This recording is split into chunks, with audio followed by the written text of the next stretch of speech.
In today's video, I'm going to teach you how to quickly import, resize, and recolor a logo in Adobe Photoshop.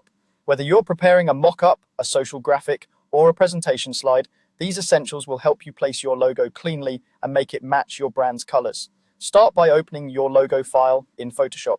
If your logo is a PNG, JPEG, or PSD, go to File, Open, and select it. If you already have your main project open, you can simply open the logo first so it appears in its own tab. This gives you a clean starting point and lets you see exactly what you're bringing into your layout before placing it. Next, use the Move tool to place the logo into your project. You can activate the Move tool by pressing V on your keyboard.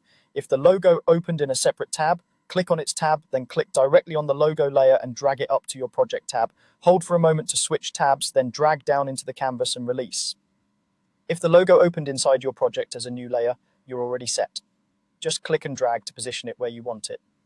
The Move tool makes placement intuitive, and you can use the arrow keys to nudge the layer for pixel-perfect alignment. To resize the logo, use Free Transform, press Ctrl+T on Windows or CMD+T on Mac to bring up the transform handles.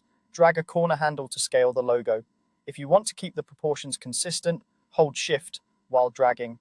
You can also reposition the logo while the transform is active by clicking inside the bounding box. When it looks right, press Enter or Return to apply the change. If you need to cancel, press Esca. To change the color of the logo, you have two reliable options. The first is Hue Saturation, which you'll find under Image, Adjustments, Hue Saturation.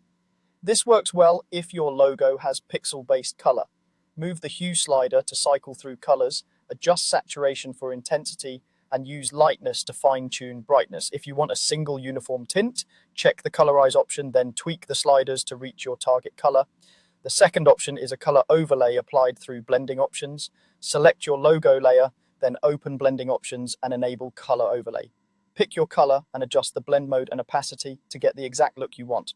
Hue saturation changes the underlying pixels' colors, while color overlay sits as a layer style you can toggle or refine later, making it especially convenient for consistent brand colors.